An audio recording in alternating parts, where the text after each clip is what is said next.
आपको फीलिंग 30 दिन की देते हैं लेकिन आपसे डीलिंग 28 दिन की करते हैं। साल में सर महीने 12 होते हैं लेकिन 28 दिन की रिचार्ज के माध्यम से 13 टाइम्स रिचार्ज कराना पड़ता है। रिचार्ज खत्म होने के बाद आउटगोइंग कॉल बंद होना समझ आता है लेकिन इनकमिंग कॉल बंद होना सरासर मनमानी है। Raghav Kumar Chadha sir there is no nothing much. Please, Mr. Raghav Chadha, it's not listed already. It has been not accepted. नहीं सर मैं तो I am ready to speak sir. I am ready to speak. Ruling has already been given by Honorable Chairman Mr. Raghav Chadha. It's zero. Or are you availing it or not? Want to? So please speak. No. He will Please speak on the subject. आप बोले आपकी बात record पे जाएगी. So I'll move to other person. Sir, what You speak. You speak from your place. The mic is on, please. You speak, otherwise I will call some other person. Please, you speak or just I will call some other person. Raghav ji, please sit down. No, Raghav ji, speak. You cannot. Sir, I am asking him to sit down. Yes, you speak. That will go on only record. Santosh, do it after 5 minutes. You speak. Do it after 5 minutes. Mr. Raghav Chadha, you speak. You are losing your time. TRAI का data मैं बोल रहा हूँ. TRAI का data बताता है कि भारत में 125 करोड़ मोबाइल फोन यूजर हैं जिसमें से 90% प्रीपेड प्लान के यूजर हैं. सर आज मैं प्रीपेड प्लान के जो मोबाइल यूजर्स हैं उनकी ओर से 2 समस्याएं उठाना चाहता हूं. सर पहली समस्या है कि रिचार्ज खत्म होने के बाद आउटगोइंग के साथ साथ इनकमिंग कॉल का भी बंद होना. सर जब प्रीपेड प्लान एक्सपायर होता है या मोबाइल रिचार्ज की वैलिडिटी खत्म होती है तो आपकी आवाज बंद कर दी जाती है.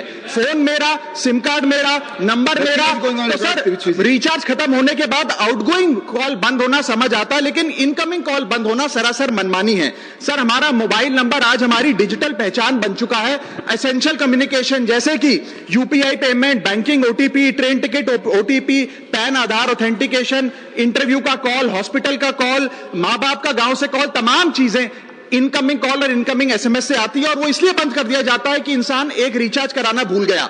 सर इनकमिंग कॉल बंद करना is not stopping of a service. ये हमारे राइट टू कम्युनिकेशन को स्टॉप करने जैसा है. सर जैसे आपका आधार कार्ड इसलिए एक्सपायर नहीं हो जाता कि आपने डिटेल अपडेट नहीं करी, या आपका बैंक का खाता इसलिए बंद नहीं हो जाता कि आपने मंथली डिपॉजिट जमा नहीं किया, या आपका वोटर आईडी इसलिए सस्पेंड नहीं हो जाता कि आप एक चुनाव में वोट डालना भूल गए. ठीक उसी तरह आपका मोबाइल नंबर इसलिए सस्पेंड और डीएक्टिवेट नहीं होना चाहिए कि आप एक रिचार्ज भूल गए. सर मैं सदन में फ्री आउटगोइंग की मांग नहीं कर रहा, फ्री डेटा की मांग नहीं कर रहा, लेकिन इनकमिंग कॉल फैसिलिटी की गारंटी होनी चाहिए. मेरी 3 स्पेसिफिक मांग है. पहली, प्रीपेड मोबाइल कनेक्शन में इनकमिंग कॉल और इनकमिंग एसएमएस कम से कम 1 साल तक कंटिन्यू रहे, चलता रहे from the date of the last recharge, ताकि एसेंशियल कम्युनिकेशन चलती रहे.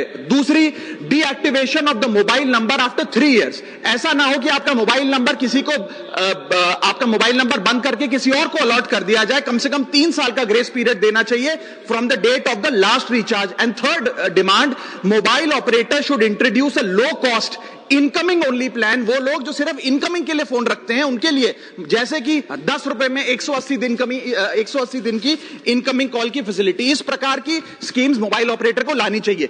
दूसरी समस्या जो प्रीपेड कस्टमर्स फेस करते हैं वो है टेलीकॉम ऑपरेटर का 28 दिन का मंथली रिचार्ज. साल में सर महीने 12 होते हैं लेकिन 28 दिन की रिचार्ज के माध्यम से 13 टाइम्स रिचार्ज कराना पड़ता है. कैसे सर? 28 दिन into 13 times is equal to 364 days. ये एक बड़ी क्लेवर स्ट्रैटेजी है जिसके चलते आपको फीलिंग 30 दिन की देते हैं लेकिन आपसे डीलिंग 28 दिन की करते हैं. सर दुनिया में हर जगह बिलिंग साइकिल कैलेंडर मंथ के हिसाब से होती है, 30 या 31 दिन. आपको मंथली सैलरी, लैंडलॉर्ड का रेंट, बैंक की ईएमआई, बिजली पानी गैस का बिल, तमाम चीजें 30 या 31 दिन के महीने के हिसाब से होती हैं. लेकिन ये मोबाइल ऑपरेटर, टेलीकॉम ऑपरेटर 28 दिन के महीने के हिसाब से आपको रिचार्ज प्लान बेचते हैं ताकि साल में एक अतिरिक्त रिचार्ज आपको मिल जाए. मैं उम्मीद करता हूं कि इसे भी समाप्त किया जाएगा.